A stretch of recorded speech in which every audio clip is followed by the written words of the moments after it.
Hello friends, in last lecture we discussed that stability of carbocation. Okay, so there are two effects, the electron donating and withdrawing effect. If electron donating effect increases, stability of carbocation increases, while if electron withdrawing substance increases, then stability of carbocation decreases. That we already discussed in the previous video. Okay, now in this video we are going to discuss about how to know the whether given reaction will follow SN1 mechanism or SN2 reaction mechanism. Okay, तर ह्या व्हिडिओमध्ये आपण बघणार आहोत का एखादी दिलेली reaction ही SN1 मेकॅनिझमने जाणार आहेत की SN2 ने mechanism. Okay, so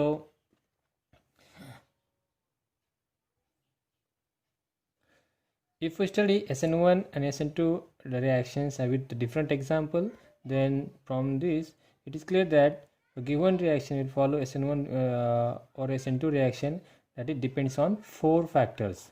The first factor is okay, let's see how to know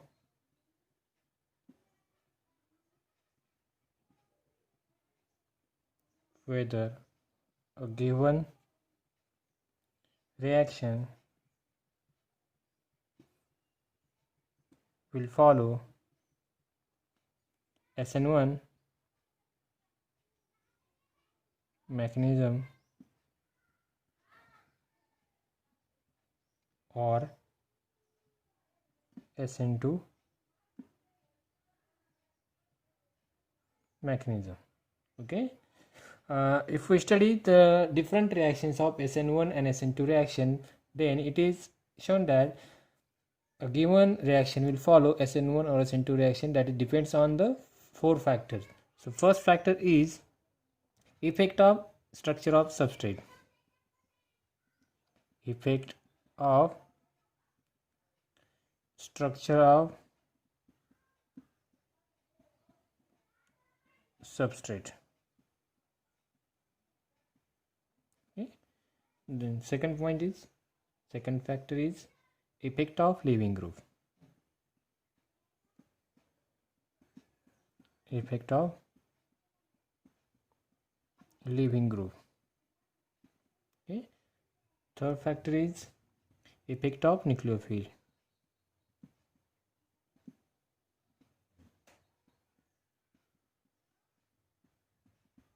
Effect of nucleophile. And fourth factor is effect of solvent.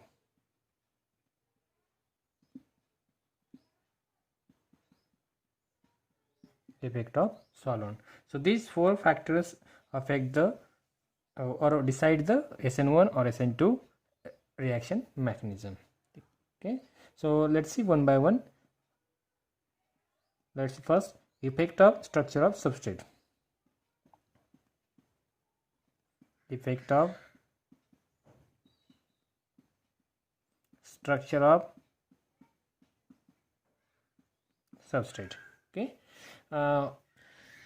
structure of the substrate is one of the most important factors besides the mechanism of given reaction. So these four effects decides the SN1 or SN2 mechanism. Now let's see first effect of structure of substrate.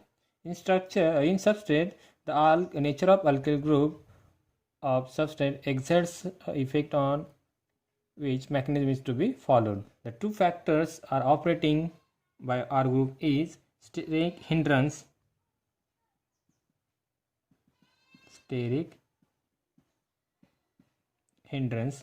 and second factor is stabilization of positive charge.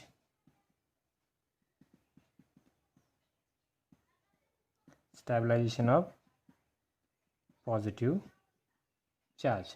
So these two factors operate in a R group. Operate in R group, that is alkyl group. Okay, we have to see in details structure, steric hindrance and stabilization of positive charge in details. Okay, steric hindrance. Steric hindrance. As the number of alkyl R group as the number of R group and size of R group at alpha carbon increases, then crowding at that carbon increases, and backside attacks of the nucleophile becomes more and more difficult, and hence it slows down the SN2 reaction. Okay, that is, let's take example. We are H. Okay, so this is a methyl bromide. Okay, hydrolysis of methyl bromide. These nucleophiles can attack from the back side because here is a no steric hindrance at alpha carbon. So this is a alpha carbon which having a 3 substance, that is hydrogen atom. So the here is least steric hindrance or less steric hindrance.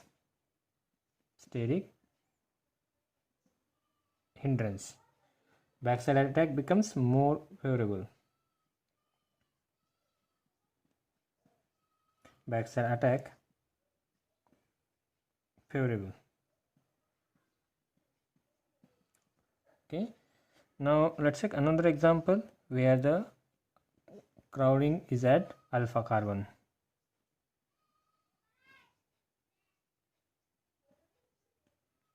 CH3 CH3, tertiary methyl bromide. Okay, so these 3 methyl group creates a crowding at this alpha carbon, and then attack from the backside by the nucleophile becomes more and more difficult. So here is a more steric hindrance,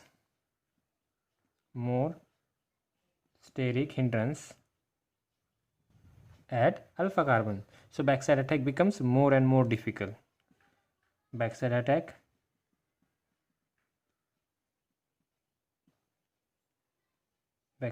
becomes difficult.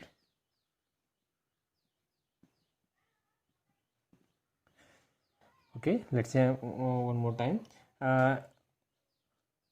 The R group at the alpha carbon plays an important role to deciding SN1 or SN2 mechanism. Let's take example first, methyl bromide, where it's a to the alpha carbon there are 3 hydrogen atom attached. So here is no steric hindrance or less steric hindrance, so that nucleophile can attack easily from the backside attack. Okay, in case of tertiary methyl bromide, there is a steric hindrance created by the 3 methyl group, so nucleophile cannot be attacked easily by the from the backside attack.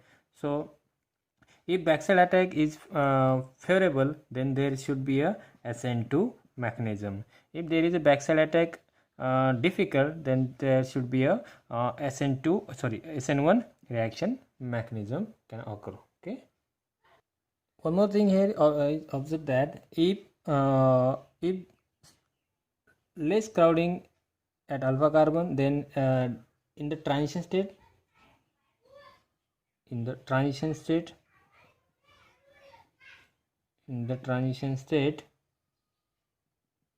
less crowding is observed. Okay, because in SN2 transition state, in SN2 transition state, intermediate form is a 5 member. Okay, so least crowded transition state. Okay, if steric hindrance at alpha carbon, that is this 3 methyl group creates a very steric hindrance. If there is if we study the transition state of this reaction, then there is a steric hindrance or very crowding transition state is formed, which unstables the transition state or require a more amount of energy or high amount of energy. So this highly crowded transition state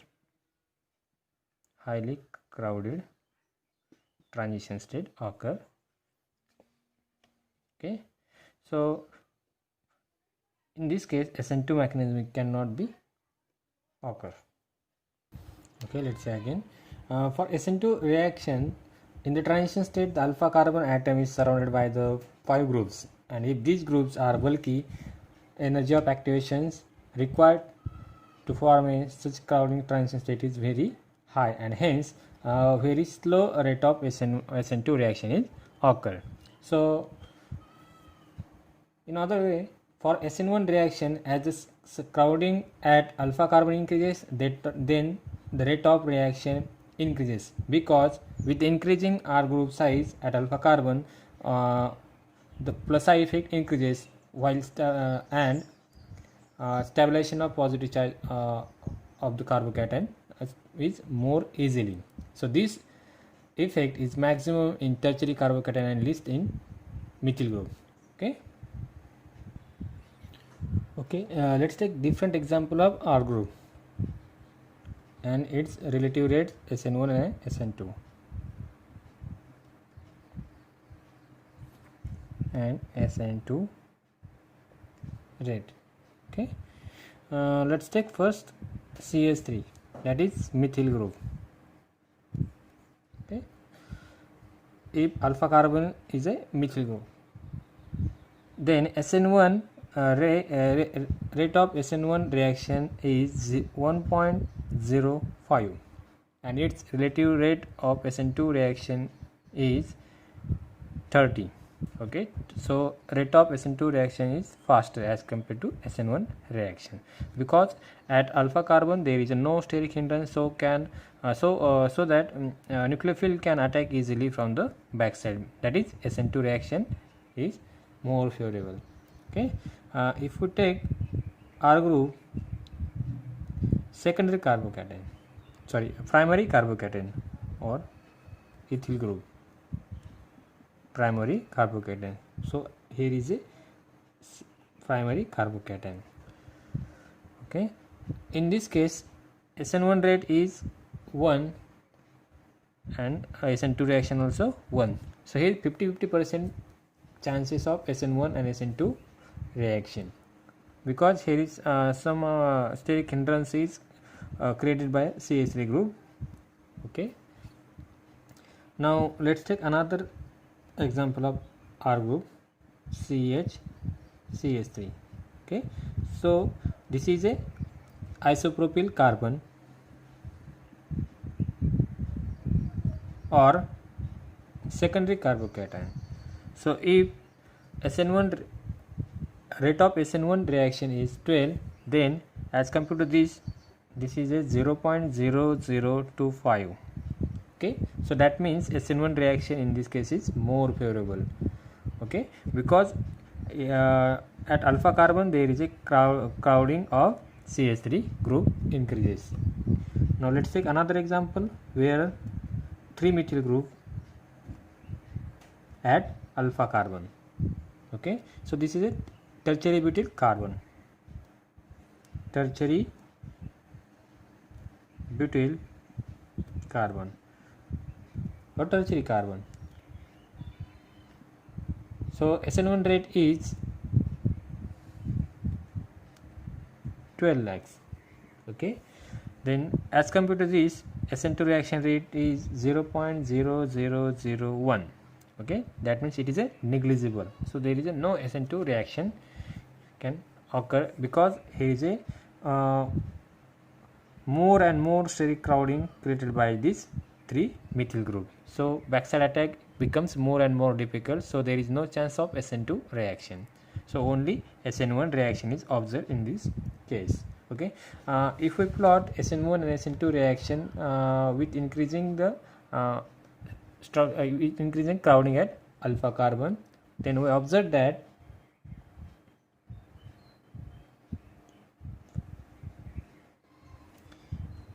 if you consider methyl, that is primary, then ethyl, that is secondary carbon,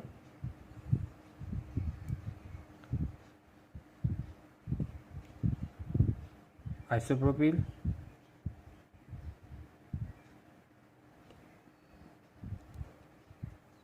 okay, methyl, this is a primary carbocation, this is secondary, and tertiary butyl group having a tertiary carbocation. Okay, and on this axis there is a rate of reaction. So if we go from methyl to tertiary butyl, then R group size increases, and we know that if the R size increases, then crowding at alpha carbon increases and SN2 reaction rate becomes decreases. Okay, SN2 reaction rate decreases. Or if we go from methyl to tertiary butyl, then crowding at alpha carbon increases, then SN1 reaction rate increases. SN1 reaction rate increases. Okay, so this line is for the SN2 reaction, and this is for the SN1 reaction. Okay.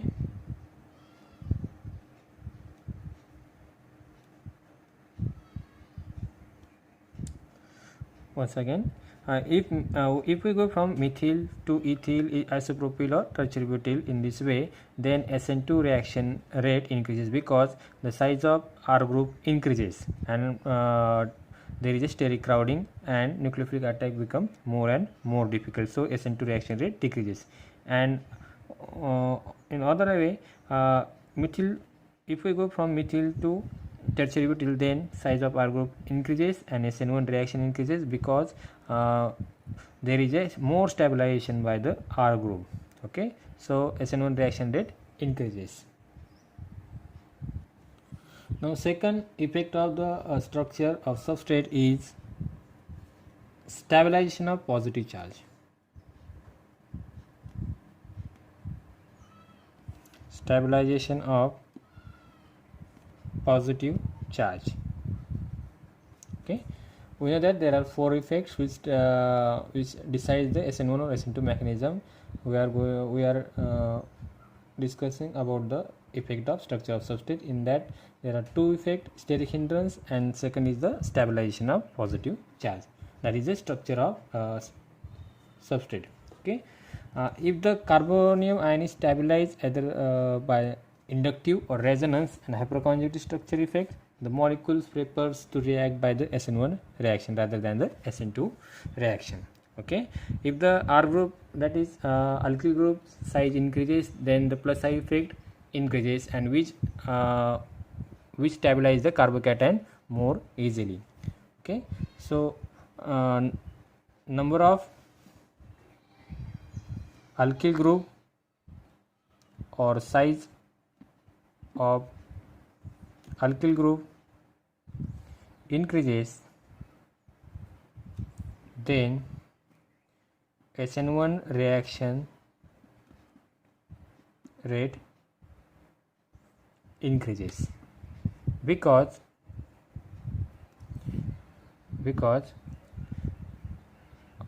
more alkyl group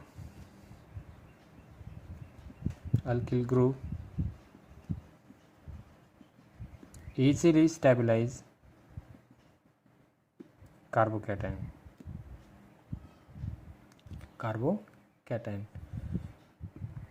Okay, so we can write number of alkyl group